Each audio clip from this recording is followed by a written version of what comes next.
I think there's certain points when you hit rock bottom. Yeah. There's certain things and just moments Yeah. that just kind of shift you back into that next season that you're going into. And I was going to ask you, was that one of those things? That was the beginning. That was the beginning of the paradigm shift. Yeah, that was the beginning. Gotcha. And then the next thing that I did, my friend again, the same late friend that had me sign up for the race. Oh gosh. She was like, this is one of those like frenemies. Yeah. She said, there's this program that I think would be wonderful for you because I've always been into taking care of myself. Okay, yeah. And I love being outside. Okay. And I told you earlier I'm a veteran. Yeah. And so they have a lot of programs for disabled veterans. I hate that word. Okay. But I got out of the military with an ailment, and so they consider me disabled, though I hate that word. Yeah. So she was like, I think this program would be very good for you because I was still homeless. Okay. And I said, okay, well, I'll try it. I didn't even know what I was signing up for. I just signed up, and I was like, well, they're not going to select me. I mean, they had a worldwide pool of applicants to choose from. Gotcha. They selected me. Gotcha. And so what it was is this organization called No Barriers. They take a lot of disabled veterans up into the mountains. Oh, okay. And it's more like an experience, letting them know that if you can climb a mountain, you can overcome any obstacle. And so we did the training where we summited Mount Ajax in Colorado. That's like a little bit over 13,000 feet. Wow. So we got through the training. Yeah. But that was just preparation. Okay. So the big feat was they flew us to Peru. Okay. For us to climb the Andes Mountain. Climb which one? The Andes Mountain. The Andes Mountain. The Andes Mountain. Much bigger.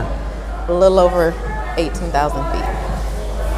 And so, but it was a 9-day, it was a 15-day trip, but it took us each day, we hiked all day and we were going to different, points where they had set aside for us. But it was preparation to get us acclimated to the elevation. Right. And I knew nothing about elevation sickness. Right. And all I knew was that I started getting sick and throwing up as we were hiking. I heard that could be a beast. Yeah. We were hiking in the snow like up to here me because I'm short. Yeah, but still. And I did not think this out because I'm like, so where are the bathrooms? Where are the, they're like, this is your bathroom. I'm like, world. What? What? Wow, okay. So I was like, okay, Michelle, you're going to get through this. You're going to get through this. Yeah. And as we were going up the roads, the roads in Peru, they're narrow. Mm-hmm. The people there drive like a bat out of hell. Okay. That's not a good combo. Yeah. And so and there are 2 lanes. So we were going, taking us up to the switchbacks to the drop-off point, which I knew nothing about. Right. Just learning as you go. We passed this truck, and we got so close to the edge, we scraped the truck. Oh, no. And I just slid down to the floor, and I was in the middle of the van. I'm like, I didn't even realize I was praying out loud. I'm like, Father, in the name of Jesus, I'm calling on your angels and your hedge of protection. Everybody just looked at me, and they just started laughing.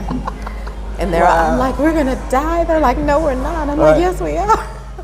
So, I lost my cool, but I regained my composure. Okay. And so I just started talking to them some more, and then we hit another switchback, and the van shifted in the rubble. So it kind of shifted I was like, oh my God, I thought we were going off. So I jumped over. I jumped over and ended up in one of my shipmates' lap. I said, I'm so sorry. I'm sorry. You're like, this is it. What? And I was like, in my mind, I'm like, Michelle, why? Right. Like, why did it take this? Why am I out here? Right. But the tapestry, the landscape was beautiful. I mean, we did a service project, so we went to this little remote village. Okay. The people they were called the village of Quiros. Village of Quiros. Okay. They didn't have any outside contact with outside. Gotcha. So we were coming in to help them rebuild their guinea pig park, to upgrade their school and do some stuff to their huts. Like grass huts with dirt grounds and running water, no electricity, none of that. So I'm like, okay.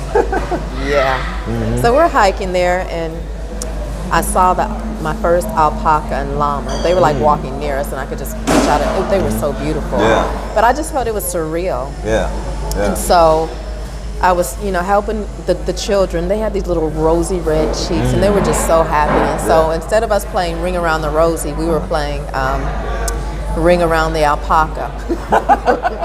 So it was an experience, but it helped me to appreciate, you know, the things that we enjoy here in the United States. We are like so privileged and so entitled, and so I mean they had nothing. Like literally, they worked to the bone, sun up to sundown, just to exist. But they were a true community.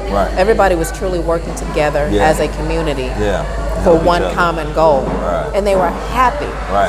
And I was like, we have all these things. We've got phones, we've got technology, we've got cars, we've got this, we've got everything at our disposal, and we're unhappy. And so for me, that was another paradigm shift. So those little things here and there that started kind of taking pulling and everything grabbing together. you out, grabbing you out of that. And then the camaraderie, and then, you know, being able to be in that environment with a bunch of men, because part of my history in the military was I was assaulted by a service member sexually, so I didn't have that trust. Oh wow, okay. And so I was just made up in my mind, I've got to confront this. You know, I may not ever be able to conquer it, but I've got to confront it. So it was two barriers that I confronted: my fear of heights and that. And so this was our 4th or 5th day in. We were going up, and we got to this point, and we had Sherpa, you know, the Sherpas that they have coming along with you. And I was so sick, but I was determined. I'm like, okay, I'm gonna make it by myself, you know.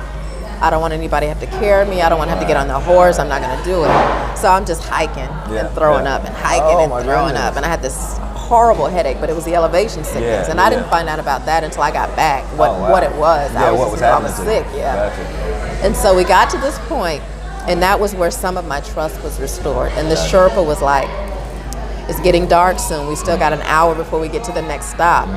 Let me help you. And I was like, no, I'm good. And then, you know, I went a few more steps, and I'm like, okay. So he tied me to his back. Like, I'm 160 pounds. This dude tied me and picked me up like I was a feather, and he was hiking up the mountain. And then I looked over, and I saw that. I said, no, put me down. He's like, no, I got you. I said, no, put me down, because if I fall off this mountain in my own accord, okay, but I'm not falling off this mountain because you misstepped. So, you know, it was it was an experience. They definitely got their laughs off of me, but the feeling that I had when I got to the top of that mountain, that was the true paradigm shift. Because up to that point, I had been suicidal. You know, and that's part of what pushed me into the things that I do now. You know, my organization. You know, because the state of our mental health, it governs everything else. It governs, you know, our physical health, our finances, our relationships, our jobs, our ability to move forward. If that's out of whack, everything else is going to be dysfunctional. And if we don't address it, then we live in dysfunction. So that was really my way back. And that was the inspiration for me to start my organization. So just took a marathon and